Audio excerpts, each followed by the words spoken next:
उनी महावीर पुन।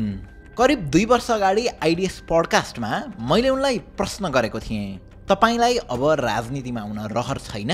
तपाईलाई चाहिँ अब राजनीतिमा आउन चाहिँ रहर छैन? छैन, पटक्कै रहर छैन राजनीतिमा।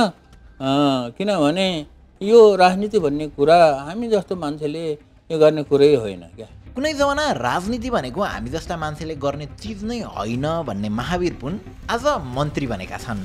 त्यस्तै मन्त्रीहरूलाई नै बोलाएर प्रश्न सोध्ने जगदीश खरेल आज आफै उत्तर दिने ठाउँमा पुगेका छन्। उनी पनि मन्त्री बनेका छन्। अनि ऊर्जा मन्त्रीले हटाएका नेपाल विद्युत प्राधिकरणका एमडी कुलमान घिसिङ आज आफै एमडीहरूलाई हटाउने ठाउँमा पुगेका छन्, आफै ऊर्जा मन्त्री बनेका छन्। यसरी हेर्दा नेपाली राजनीतिमा पछिल्लो समय उनो रिभर्स भइरहेको देखिन्छ। सो यो स्थिति चाहिँ कसरी आइपुग्यो त? एउटा ट्रम छ टेक्नोक्रेसी भनेर। यो भने यस्तो गभर्मेन्ट हो जसलाई त्यही क्षेत्रका एक्सपर्टहरू विषयविज्ञहरूले चलाएका हुन्छन्। भनेपछि के अहिलेको नेपालको गभर्मेन्टलाई टेक्नोक्रेसी भन्न मिल्ला त? आउनुहोस् प्रधानमन्त्री सुशीला कार्कीको टिममा अरू को छ, उनीहरूको दक्षता के छ, उनीहरूको पास्ट हिस्ट्री के छ, अनि अब उनीहरूबाट के अपेक्षा गर्न सकिन्छ त, सबै बुझ्ने कोसिस गरौँ आजको इनडेप्थ स्टोरीमा। नम्बर 1, ओम प्रकाश अर्याल। 8 मे 2013 सरकारले लोकमान सिंह कार्कीलाई अख्तियार दुरुपयोग अनुसन्धान आयोगको प्रमुख आयुक्तको रूपमा अपोइन्ट गर्छ। कन्ट्रोभर्सियल छवि बनाएका उनलाई आफ्नो पोजिसनको गलत फाइदा उठाइरहेको आरोप लागिरहेको थियो। त्यही क्रममा ओम प्रकाश अर्यालले लोकमान सिंह कार्की उक्त पोजिसनको लागि अयोग्य छन्, योग्य नै छैनन् भनेर सुप्रिम कोर्टमा आवेदन दिन्छन्। त्यति बेला सुप्रिम कोर्टको चिफ जस्टिस थिइन् अहिलेकी प्रधानमन्त्री सुशीला कार्की। लोकमान सिंह निकै पावरफुल ब्युरोक्रेट भएको र उनीमाथि राजनीतिक शक्तिहरूको हात रहेको थाहा हुँदाहुँदै ओम प्रकाश अर्यालले कति पनि हिम्मत नहारिकन 3 पटकसम्म अदालतको ढोका ढकढकाएर उनलाई सिआइएए को हेडबाट हटाइ छाडे। यही कुरामा सुशीला कार्कीका पति दुर्गा सुविदेलले लेखेको किताब विमान विद्रोहमा के पनि उल्लेख भएको छ भने लोकमान सिंह कार्कीले कोर्टमा चलिरहेको उनको केसलाई आफ्नो पक्षमा जिताउन तत्कालीन चिफ जस्टिस सुशीला कार्कीलाई 10 करोड अफर पनि गरेका रहेछन्, जसलाई अफकोर्स सुशीला कार्कीले अस्वीकार गरिन्। यसरी लोकमान सिंह कार्कीको केसबाट सुशीला कार्कीको नजरमा परेका ओम प्रकाश अर्याल अहिले गृहमन्त्री बनेका छन्।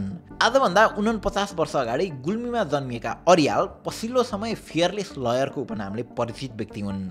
केही महिना अगाडिसम्म बालेन निकट भएर काठमाडौँ महानगरपालिकाका लिगल एडभाइजर समेत रहेका ओम प्रकाश अर्यालले आफ्नो प्रोफेसनल जीवनमा लोकमान सिंह कार्कीको विषय जस्ता धेरै मुद्दाहरू उठाएका छन्, जसले सनसनी रूप पनि लिएको थियो।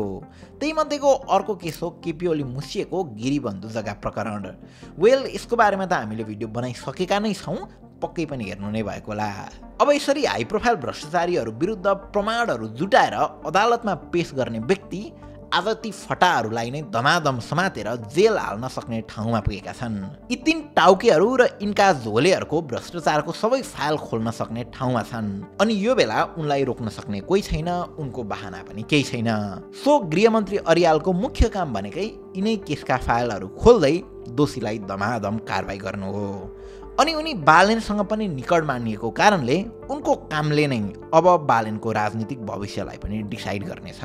नम्बर 2, अनिल कुमार सिन्हा। अघि भर्खर गरिएको लोकमान सिंह कार्कीको केसमा जब ओम प्रकाश अर्यालले तेस्रो चोटिको आवेदनद्वारा जित हासिल गरेका थिए, त्यसबेला सुप्रिम कोर्टका 3 जना न्यायाधीश मध्ये एक थिए अनिल कुमार सिन्हा। अनिल कुमार सिन्हा पनि ओम प्रकाश अर्याल जस्तै न्यायिक क्षेत्रका विशिष्ट व्यक्ति हुन्। लिगल एडभोकेटको रूपमा 30 वर्षभन्दा धेरै काम गरेका उनले 10,000 भन्दा बढी केसेसहरू लडेका छन्। नेपालको न्यायालय र न्यायिक क्षेत्रमा उनको सम्बन्ध पुस्तौं पुस्तादेखि रहँदै आएको छ। आफ्नै बुबा अनि हजुरबुवाहरूको यो पेसासँगको सम्बन्ध उनले सानै उमेरदेखि देखेका थिए, जस अनुरूप नै उनी नेपाल ल क्याम्पसबाट ग्रेजुएट भई वकिल हुँदै न्यायाधीशसम्मै बने। अनिल कुमार सिन्हाले 25 वर्षभन्दा बढी समयसम्म ट्याक्सेसन र कर्पोरेट लका मुद्दाहरू हेरेका छन्। उनी यो फिल्डका एक्सपर्ट नै हुन् र यता सुप्रिम कोर्टमा न्यायाधीश हुँदै गर्दा अघि भर्खरै गरिएको लोकमान सिंह कार्कीको केस सँगसँगै ओलीको संसद विघटनको केस अनि ललिता निवास ल्यान्ड स्क्यामको केसमा पनि उनको निकै ठुलो भूमिका थियो। अहिले सुशीला कार्कीको टिममा उनलाई 3 वटा मन्त्रालयको जिम्मा दिइएको छ। उद्योग वाणिज्य तथा आपूर्ति मन्त्रालय, कानुन न्याय तथा संसदीय मामिला मन्त्रालय र भूमि व्यवस्था सहकारी तथा गरिबी निवारण मन्त्रालय। यीमध्ये भूमि व्यवस्था, सहकारी तथा गरिबी निवारण मन्त्रालयसँग सायद उनी त्यति फ्यामिलियर नहोलान्, तर निकै लामो समयसम्म विभिन्न उद्योगहरूका प्राइभेट एडभोकेट जसरी काम गरेका उनले उद्योग वाणिज्य तथा आपूर्ति राम्रोसँग बुझेका छन् भन्न सकिन्छ। अनि यता कानुन, न्याय तथा संसदीय मामिला त उनको पेसा नै भइहाल्यो। यसरी न्यायिक क्षेत्रका स्वच्छ छवि भएका कर्मठ र बौद्धिक 3 जना व्यक्तित्वहरू स्वयं प्रधानमन्त्री सुशीला कार्की, गृहमन्त्री ओमप्रकाश अर्याल र कानुन मन्त्री अनिल कुमार सिन्हा अहिले हाम्रो अन्तरिम कार्यपालिका यानि कि सरकारमा छन्। सो यो टिमबाट न्यायको क्षेत्रमा धेरै नै अपेक्षा राख्न सकिन्छ। नम्बर 3, महावीर पुन। हट्टी स्वभावका तर काम चाहिँ फत्ते गर्न सक्ने डाक्टर महावीर पुन अहिले शिक्षा मन्त्री बनेका छन्। उनी केही दिन अगाडिसम्म यस्तो टी सर्ट, हाफ पेन्ट अनि चप्पल लगाएर आफ्नो अटोबायोग्राफी महावीर पुन, सम्झना, सपना र अविरल यात्रा किताब बेच्नलाई देशका कुना कुना डुल्दै थिए। मन्त्री भएपछि पत्रकारहरूले उनलाई प्रश्न सोधेका थिए, अब तपाईँको योजना के छ त? तपाईँ अहिले पनि आविष्कारक हुनुहुन्छ, यो क्षेत्रमा तपाईँले के गर्दै हुनुहुन्छ त? अब के गरिन्छ भन्ने कुरा त अहिले भन्ने कुरा होइन क्या। म त यो अपवर्ड किताब बेच्दै गरेको मान्छेलाई यहाँ ल्याएर मन्त्री बनाइदिएपछि अपवर्ड अब अहिले नै यो गर्छु भन्ने कुरा चाहिँ नसोध्नुहोस्। होइन, तपाईँ त्यो क्षेत्रमा लागिरहनु भएको छ नि त। एक दुई तिनवटा काम चाहिँ के हुन्छ? पहिलो काम चाहिँ मन्त्रालयमा गएर अब के छ त्यो कुरा बुझ्ने हो। यही अनेस्टीले महावीर पुनलाई अरूभन्दा फरक बनाउँछ। किताब बेच्दै हिँडेको मान्छेलाई टपक्क टिपेर मन्त्री बनाएकाले उनीसँग प्लान छैन, बरु उनले तपाईँहरूबाट योजना मागिरहेका छन्। शिक्षा, विज्ञान र प्रविधिको क्षेत्रमा अब 5 महिनाभित्रै गर्न सकिने केही ठोस काम र आइडिया छ भने उनको व्हाट्सएपमा पठाउन सक्नुहुन्छ। शिक्षा मन्त्री महावीर पुनको व्हाट्सएप नम्बर यहाँ राखिदिएका छौँ, केही प्लान छ भने पक्कै पनि पठाउनुहोला। अब अर्को इन्ट्रेस्टिङ कुरा, मन्त्रीको शपथ ग्रहण गरे पछाडि उनले आफू जहाँ काम गर्ने हो त्यहीँ बस्ने बानी रहेको भनेर मन्त्रालयमै बस्ने भनेर भनेका थिए। अनि अन्य सेवा सुविधा पनि आफूलाई केही नचाहिने भनेका थिए। त्यसैले उनको लागि अहिले मन्त्रालयभित्रै सुत्ने र खाने व्यवस्था मिलाइएको छ।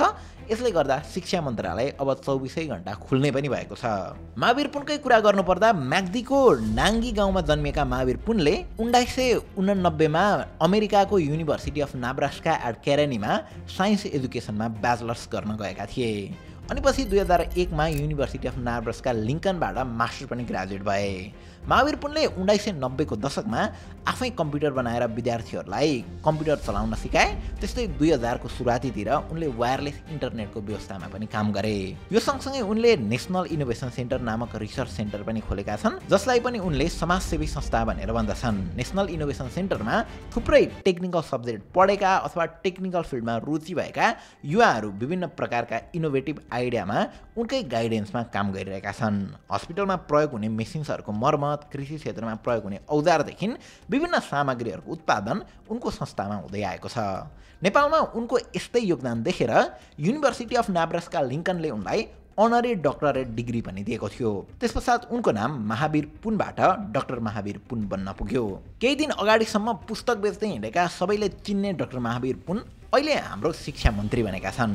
नीतिगत क्षेत्रमा अब उनले के कस्ता कामहरू गर्लान् त्यो त समयले नै देखाउनेछ।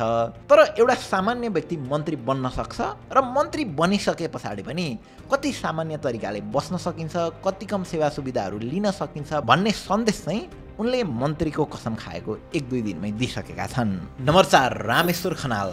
सुशीला कार्की नेतृत्वको सरकारमा अर्थ मन्त्रालयको जिम्मेवारी सम्हालिरहेका रामेश्वर खनाल कुनै जमाना अर्थ मन्त्रालयमै सचिव भएर काम गरेका थिए, यानि कि उनी सरकारी कर्मचारी थिए।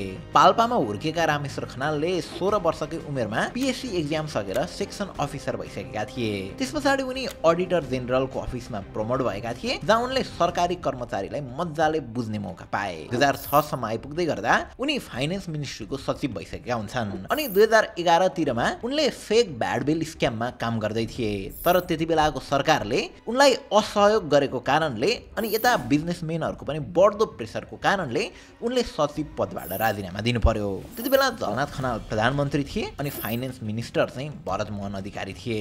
पछि बाबुराम भट्टराईको सरकारमा उनलाई इकोनोमिक एडभाइजरको रूपमा नियुक्त गरिन्छ। पछि उनले भट्टराईकै अहिलेको नयाँ शक्ति पार्टीको इकोनोमिक पोलिसी डिपार्टमेन्टको हेड भएर पनि काम गरे। बीचमा 2013 तिर उनी चुनावमा पनि उठ्न खोजेका थिए। नेपाली कांग्रेसबाट चुनाव लड्ने कुराको चर्चा निकै भइरहेको थियो, तर त्यति बेला उनलाई पार्टीले टिकट नै दिएन। भर्खरैको ओलीको नेतृत्वको सरकारमा पनि अर्थमन्त्री विष्णु पौडेलले उनलाई हाई लेभल इकोनोमिक रिफर्म कमिसनको चेयर बनाएका थिए।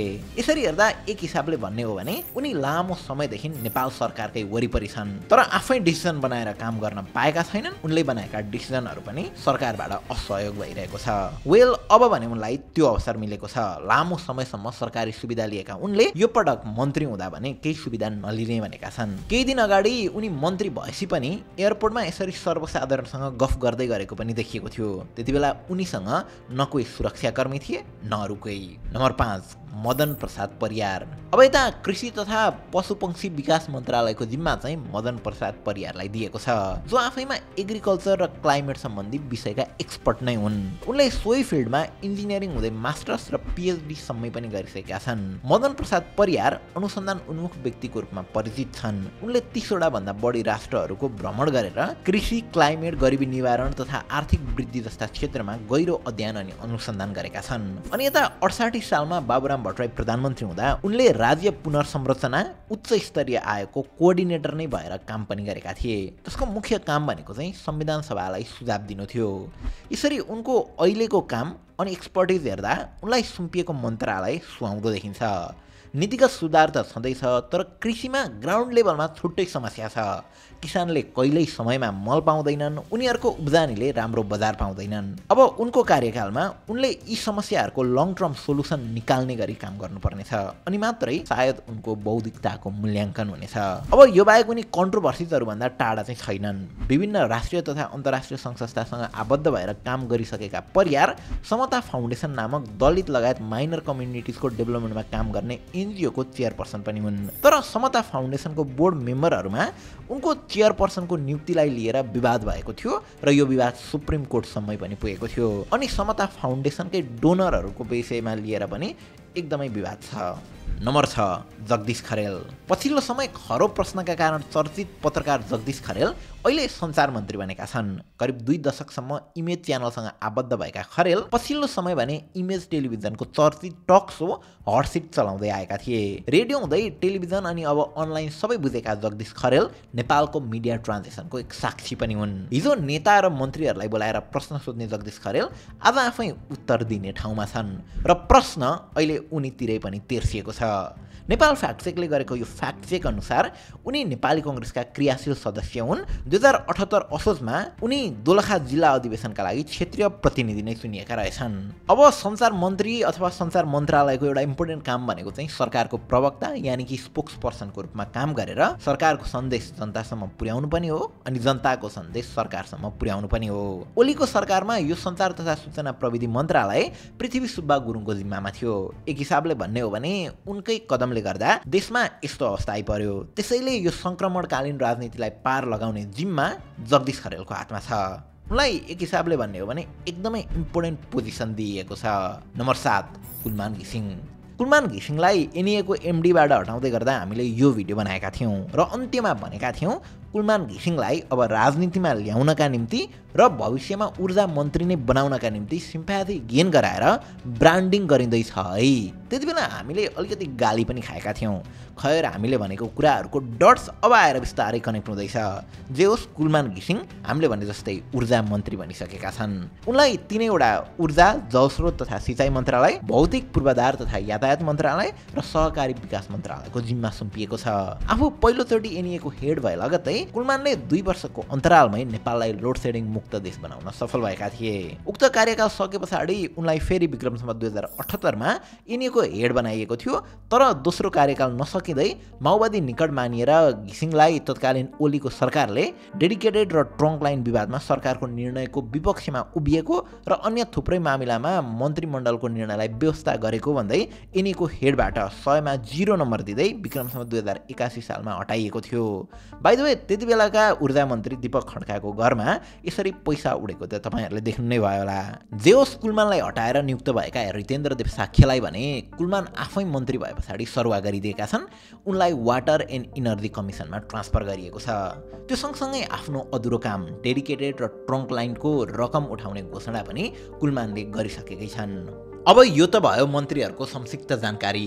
तर हामी सबैले अनि स्वयं मन्त्रीहरूले पनि भुल्न नहुने कुरा चाहिँ के छ भने आज उनीहरू त्यहाँ पुगेको भनेकै जेएनजीहरूको बलिदानले गर्दा हो, उनीहरूको रगतले गर्दा हो। कति बा आमाको कोख रित्तिएको छ अनि कति अहिले पनि हस्पिटलमै छन्।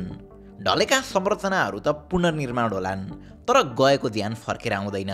त्यसैले मन्त्रीहरूले हरेक दिन काम गर्दा यही कुरा याद राखेर काम गर्नु पर्यो। अनि क्षतिपूर्ति सँगसँगै बिरामीको उपचारमा पनि ध्यान दिन पर्यो। र सबैभन्दा मुख्य कुरा भनेको चाहिँ भ्रष्टाचारको कारणले यो अवस्था सिर्जना भएको हो। त्यसैले थन्केर बसेका लुकाएर राखिएका फाइलहरूलाई धमाधम खोल्दै दोषीलाई कारबाही गर्नु पर्यो, झोला तन्त्रको अन्त्य गर्नु पर्यो। बाँकी त भोटर आइडीको रेजिस्ट्रेसनका लागि कार्तिक 30 सम्मको समय छ। रजिस्टर गरी आफ्नो मताधिकार सुनिश्चित गर्नुहोला। हस्त। Thank you for watching.